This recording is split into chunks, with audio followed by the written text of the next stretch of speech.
Hello everyone, स्वागत है आपका हमारे चैनल imani.a7 में।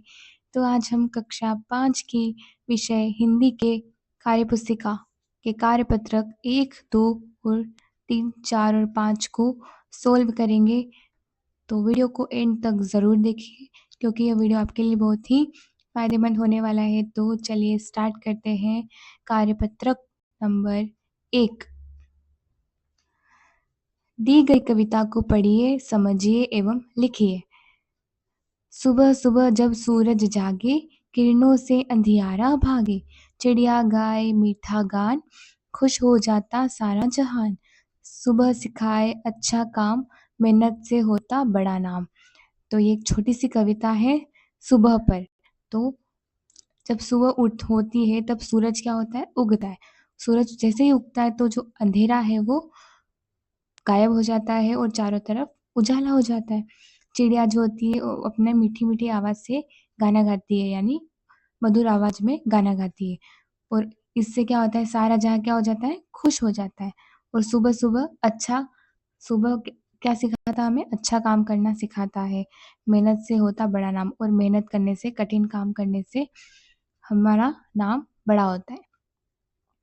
तो पहला क्वेश्चन है, कविता को पढ़कर अपनी कक्षा में सुनाइए। इस कविता को अपनी कक्षा में आपको सुनाना है। सेकंड है, सुबह हमें क्या संदेश सिखाती है। सुबह हमें समय पर उठकर अच्छे काम करने और मेहनत करने का संदेश सिखाती है।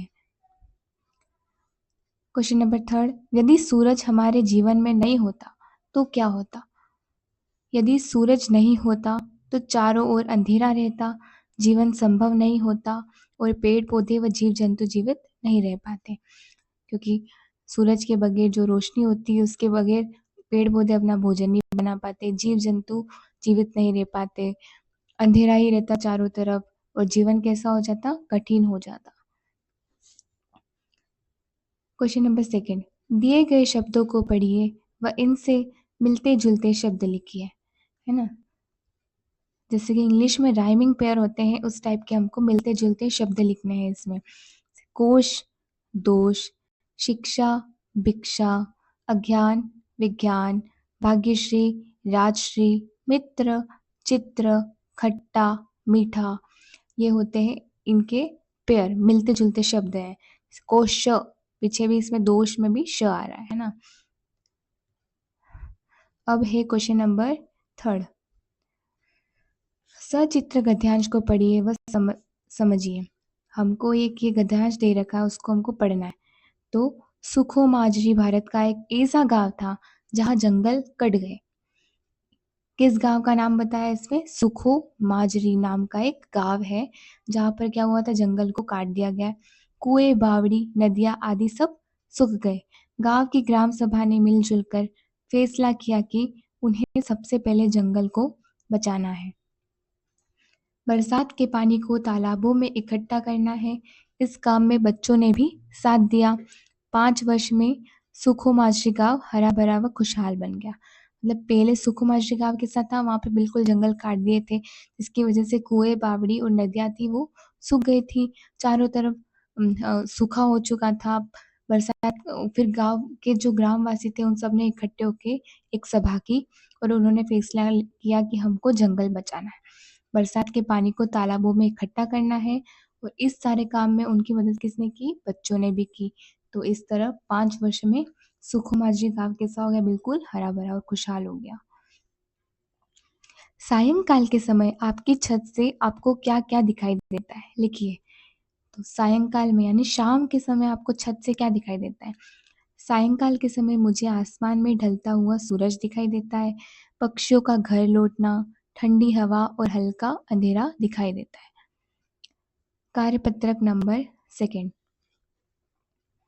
आपने अक्सर घर के दरवाजे पर, बाजार में, मेलों में, बस स्टैंड पर, गली के मोड़ पर भिखारियों को देखा होगा। आप कक्षा में छोटे समूह में बैठकर अपने सहपाठियों से चर्चा कीजिए कि इनका रहन सहन, खान पान, काम काज, व्यवहार कैसा होता होगा। है ना, भिखारियों के बारे में आपको चर्चा करनी है। तो पहला है, भिखारियों के लिए हमें क्या करना चाहिए। क्या करना चाहिए हमको उनके लिए, हमें उनकी मदद करनी चाहिए, उन्हें भोजन और या कपड़े देने चाहिए। भिखारियों को देखकर आपके मन में क्या विचार आते हैं, लिखिए। उन्हें देखकर दया आती है और मन करता है कि उनकी सहायता करें। क्वेश्चन नंबर सेकेंड, आपके घर में, आपके आसपास और विद्यालय में ऐसी वस्तुओं और स्थानों के नाम लिखिए जिनमें ए, ई, ओ, त, उ, ए वर्ण मात्रा आई है ना।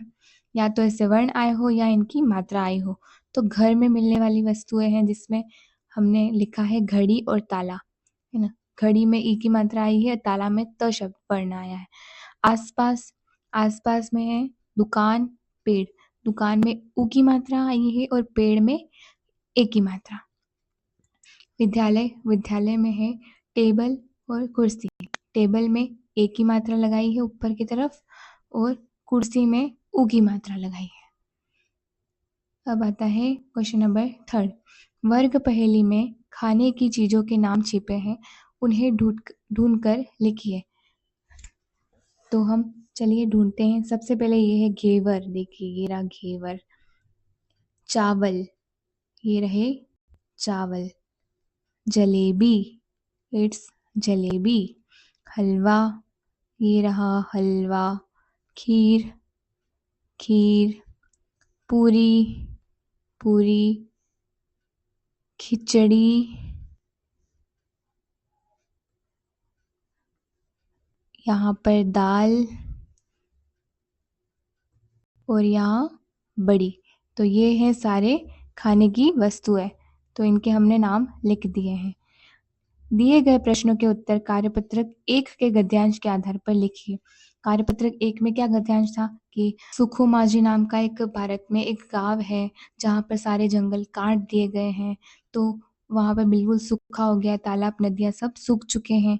वहाँ के जो ग्रामवासी थे उन सब ने मिलकर सभा की थी कि हमको क्या करना है कि जंगल को बचाना है। तो उसके लिए उन्होंने क्या किया, बरसात के पानी को इकट्ठा किया था, जिसमें उनकी सहायता बच्चों ने भी की थी और 5 साल में पूरा गांव कैसा हो गया था, हरा भरा हो गया था।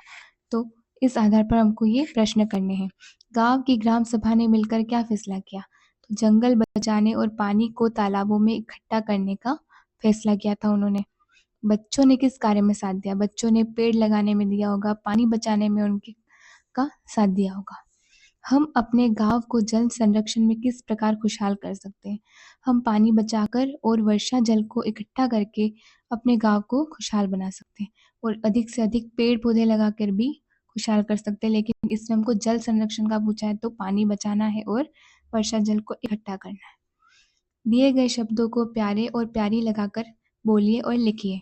तो प्यारे भैया, प्यारे, प्यारी बहना, प्यारी मैया, प्यारे पापा, प्यारी दादी, प्यारे काकू, प्यारे मामा, प्यारी बुआ। मतलब जो भी फीमेल शब्द हैं जैसे बुआ, मामी, काकी, चाची, ये सब में हमको प्यारी लगाना है और जो मेल शब्द है यानी पुरुष शब्द हैं उसमें हमको क्या लगाना है, प्यारे। लिंग के हिसाब से हम उसको डिवाइड करना है, पुल्लिंग और स्त्रीलिंग के आधार पर। चित्र को देखकर उस पर शिक्षक और सहपाठी से चर्चा कीजिए तथा इस पर 5 से 6 वाक्य लिखिए। तो इस चित्र में हमको क्या दिखाई दे रहा है, इस चित्र में हमको दिया दिख रहा है, चिमनी दिख रही है, बल्ब दिख रहा है, ट्यूबलाइट दिख रही है। इसका मतलब इसमें बिजली के बारे में बताया गया है। तो पहले बिजली नहीं होती थी तो क्या रोशनी किससे मिलती थी, दिए से, दिया जलाते थे लोग, लालटेन जलाते थे, ये इसको बोलते हैं चिमनी जलाते थे। और बल्ब और ट्यूबलाइट, अब बल्ब और ट्यूबलाइट की खोज तो अब हुई है। तो चित्र में अलग अलग प्रकार की रोशनी दिखाई दे रही है। इसमें मोमबत्ती, लालटेन और बल्ब है। मोमबत्ती से छोटी रोशनी होती है, बल्ब से तेज रोशनी मिलती है। आजकल हम बिजली से रोशनी करते हैं। तो इस तरह हमने 5 से 6 वाक्य लिख दिए इस चित्र पर। रेखांकित वर्णों पर उचित मात्रा लगाकर सही शब्द बनाइए, है ना। रेखांकित वर्ण जैसे कि इसमें ट, न, मल, ग, ठ, इन वर्णों के ऊपर मात्रा लगा के हमको सही शब्द बनाना है। क, टू, ज्ञानी, चमेली, गुलाब, कठोर, पुत्री, चिल, पीपल, सूफल, दुशाला, गोरा, पुलाव, ढली, मोती एंड रोटी। तो ये रहे हमारे सही शब्द। अब आते हैं क्वेश्चन नंबर 3 में, दिए गए चित्रों के नाम लिखिए। तो ये किस किस के चित्र हैं? ये पतंग, उल्लू, टायर, गमला, झरोखा। अब आते हैं प्रश्न नंबर 4 में, कहानी पढ़िए व समझिए। एक रात कृष्णा ने आसमान में चांद देखा। उसने चांद पर जाने की सोची। वह रॉकेट के कारखाने में गई। उसने एक रॉकेट लिया और चल पड़ी चांद पर। रास्ते में उसे गहरा अंधेरा व सन्नाटा मिला। वह डर गई, लेकिन कृष्णा चलती रही।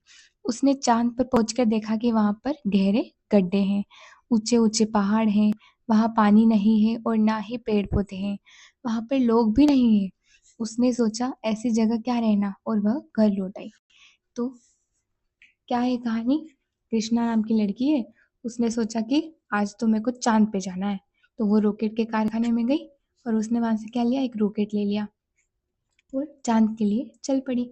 तो रास्ते में उसको क्या मिला, अंधेरा और सन्नाटा, जिसकी वजह से वह डर गई। फिर भी कृष्णा चलती रही और जैसे ही वह चांद पे पहुंची, उसने क्या देखा कि चांद पे तो बहुत सारे गड्ढे हैं, पेड़ पौधे नहीं है, लोग नहीं है, पानी नहीं है। तो ऐसे में मैं रह के क्या करूं, इसलिए वो वापस से घर लौट आई।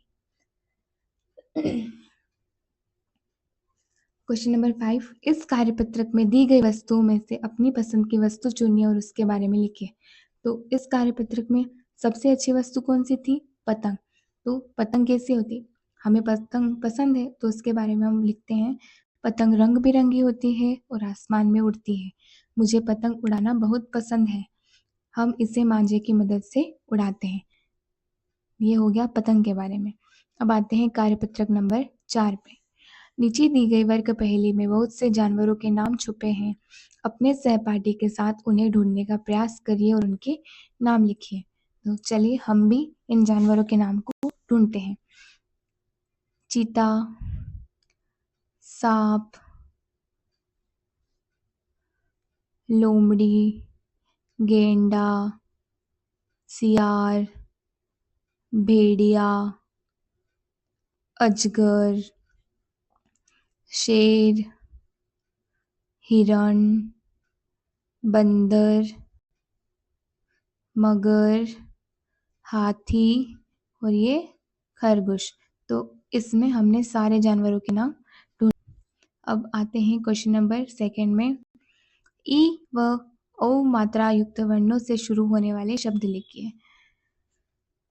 तो ई की मात्रा वाले वर्ण ढूंढने हैं और औ की मात्रा वाले वर्ण ढूंढने लिखने हैं हमें। किला, किताब, सिर, चित्र, गिलास, किसान, जिगर, दिन, ये सारे हैं वो ई की मात्रा के वर्ण है ना। अब इसके नीचे है पौधा, औरत, मौका, कुआ, दौड़ना, चौका, मौसम, सौरभ, ये सब है वो औ की मात्रा वाले वर्ण हैं। अब आते हैं क्वेश्चन नंबर 3 में, दिए गए प्रश्नों के उत्तर कार्यपत्रक 3 की कहानी के आधार पर लिखिए। क्या कहानी थी? जिसमें कृष्णा नाम की लड़की थी जिसको चांद पे जाना था, उसके लिए वो रॉकेट के कारखाने में गई और उसने रॉकेट लेकर वह चांद के लिए निकल गई। रास्ते में क्या था, बिल्कुल अंधेरा था और सन्नाटा था, जिससे वो डर गई। इसके बाद उसने वो चांद पर पहुंची। वहां जाकर उसने देखा कि चांद तो पर तो बिल्कुल पेड़ पौधे नहीं है, गड्ढे हैं, पानी नहीं है, लोग नहीं है। तो ये सोचकर उसने सोचा कि ऐसे में रहकर मैं क्या करूं, यूं करके वो वापस घर पे आ गई। तो पहला प्रश्न है, चांद पर जाते समय कृष्णा क्यों डर गई थी? क्यों डर गई थी? क्योंकि वहां पर अंधेरा और सन्नाटा था, इसलिए कृष्णा डर गई थी। कृष्णा ने चांद पर क्या क्या देखा? कृष्णा ने चांद पर गड्ढे और ऊंचे ऊंचे पहाड़ देखे और पानी नहीं था वहां पर और लोग भी नहीं थे, ये सारी चीजें देखी। कृष्णा को अंधेरे से डर लगता है। तुम्हें कब डर लगता है? तो हमको भी अंधेरे से ही डर लगता है, जब हम अंधेरे में अकेले हो तब। कृष्णा चांद पर जाना चाहती थी, तुम कहाँ जाना चाहते हो? मैं पहाड़ों या किसी सुंदर जगह पर जाना चाहती हूँ। आप अपने हिसाब से भी लिख सकते हैं कि आप कहाँ जाना चाहते हैं। अब हमको लिंग बदल कर लिखना है। लिंग यानी लिंग कौन से होते हैं? पुल्लिंग, स्त्रीलिंग नपुंसकलिंग, लेकिन इसमें हमको पुल्लिंग को स्त्रीलिंग में और स्त्रीलिंग को पुल्लिंग में बदलकर लिखना है। जैसे कि बेटी का बेटा, नर नारी, चिड़िया चिड़ा, महिला पुरुष। शिक्षक बोलकर सरल वाक्यों का श्रुतोलेखन करवाएंगे जिनमें हलंत वर्ण वाले शब्दों का उपयोग हो। हलंत वर्ण वाले जैसे कि महान, पश्चात, श्रीमान, जगत। तो ऐसे ये वाक्य बोलेंगे टीचर और आपको उसको लिखना है। भारत एक महान देश है, परीक्षा के पश्चात हम घूमेंगे, श्रीमान वर्मा जी कल आए थे, ईश्वर इस जगत का रचयिता है। अब आते हैं कार्यपत्रक नंबर 5 पे। शिक्षक विद्यार्थियों को अनोखी सूझ कहानी सुनाएंगे। तत्पश्चात शिक्षक सहपाठियों से चर्चा करेंगे। तो कहानी क्या है सुनते हैं हम। एक बार देवता और दानव दोनों ब्रह्मा जी के पास यह पूछने गए कि हम में से श्रेष्ठ कौन है। ब्रह्मा जी ने उनकी परीक्षा ली, दोनों को अलग अलग कक्ष में बैठाकर भोजन करवाया, लेकिन शर्त रखी कि कोहनी नहीं मोड़ना है। तब दानव भोजन उछालकर खाने की कोशिश करते रहे और देवता एक दूसरे को बिना कोहनी मोड़े भोजन करवाने लगे। तो क्या था कि देवता और दानवों में क्या हो गया, बात छिड़ गई कि हम दोनों में से श्रेष्ठ कौन है। क्यों करके वो ब्रह्मा जी के पास गए। ब्रह्मा जी ने क्या किया, उन दोनों को अलग अलग कक्ष में बिठा दिया तो और बोला कि आपको भोजन करना है, भोजन तो करना है लेकिन कोहनी मुड़ाकर भोजन नहीं करना है। तो उन्होंने क्या किया, जो दानव थे उन्होंने भोजनों को उछाल उछाल कर खाने लगे और जो देवता थे उन्होंने एक दूसरे को भोजन खिलाया ताकि कोहनी भी नहीं मुड़ी और वो जीत गए। तो अब इसके प्रश्न करते हैं। देवता तथा दानव दोनों ब्रह्मा जी के पास क्यों गए थे? क्योंकि वे जानना चाहते थे कि उनमें से श्रेष्ठ कौन है। देवता इस परीक्षा में किस प्रकार विजयी हुए? देवताओं ने मिलजुल कर एक दूसरे को भोजन कराया और सहयोग दिखाया, इसी कारण वे परीक्षा में विजयी हुए। उनकी समझदारी सूझबूझ से वे विजयी हुए। आप अपने घर पर किस प्रकार भोजन करते हैं? हम अपने घर पर परिवार के साथ मिलकर शांति और प्रेम से भोजन करते हैं। हम भोजन करते समय अच्छे व्यवहार का ध्यान रखते हैं। सही बात है। अनुस्वार अम और उ मात्रा लगाकर सही शब्द बनाइए, है ना। अम की मात्रा लगानी है और उ की मात्रा लगानी है। तो कस, कंस, बंशी, बंसी, कद्धा, कंधा, बबल, बबुल, कघा, कंघा। इन सब में अम की मात्रा है। अब मली, मूली, चंदन, सूरत, सूरज, टंकी, दूध, फूल, अंधेरा, स्कूल, घंटा। तो ये रहे हमने अम की मात्रा और उ की मात्रा लगाकर शब्द बना लिए। अब आती है क्वेश्चन नंबर 3। कहानी पढ़िए और समझिए। संजय कक्षा 5 का बहुत आज्ञाकारी और समझदार छात्र था। वह रोज समय पर स्कूल जाता था और शिक्षक की हर बात ध्यान से सुनता था। एक दिन कक्षा में शिक्षक ने कहा कि बच्चों, कल पौधे की देखभाल पर 5 वाक्य लिख कर लाना है। सभी बच्चे खेलने में लग गए, लेकिन संजय घर पहुंचते ही काम करने बैठ गया। उसने घर के बाहर एक पौधा लगाकर उसमें पानी दिया। अगले दिन उसके शिक्षक को अपना काम दिखाया। इससे वह शिक्षक बहुत खुश हुए। उन्होंने कहा कि संजय, तुम आज्ञाकारी ही नहीं, मेहनती भी हो। सभी बच्चों ने संजय से प्रेरणा ली कि हम भी अपने काम स्वयं समय पर एवं ध्यान से करना चाहिए। तो संजय है जो कक्षा 5 का छात्र है, कैसा है, आज्ञाकारी और समझदार। रोज स्कूल जाता था, हर काम समय पर करता था। एक दिन इसके शिक्षक ने क्या दिया उसको, बच्चों को बोला कि पौधे की देखभाल पर 5 वाक्य लिख के लाने। सारे बच्चे जाकर खेलने लगे, लेकिन संजय ने क्या किया, घर पे जाते ही अपने काम पे लग गया। उसने एक पौधा लगाया और उसमें पानी दे दिया और अगले दिन अपने टीचर को जाके उसका काम बताया। तो टीचर ने उसको क्या किया, शाबाशी दी और कहा कि तुम तो आज्ञाकारी भी हो और साथ में मेहनती भी हो। इससे दूसरे बच्चों ने भी संजय से प्रेरणा ली। अपनी पसंद के एक पौधे का चित्र बनाइए तथा लिखिए पौधे लगाने के क्या क्या लाभ हो सकते हैं। तो पौधे हमें शुद्ध हवा देते हैं और वातावरण को साफ रखते हैं। वे हमें फल, फूल और छाया भी प्रदान करते हैं, जिससे जीवन सुखद बनता है। सही है। अब यह आपका एक चित्र है सूरजमुखी का, आप किसी और पौधे का भी बना सकते हैं। तो यहाँ पर हमारा वीडियो एंड होता है। वीडियो अच्छा लगे तो लाइक एंड शेयर करें और चैनल को सब्सक्राइब भी करें। मिलते हैं अगली वीडियो में। तब तक के लिए बाय।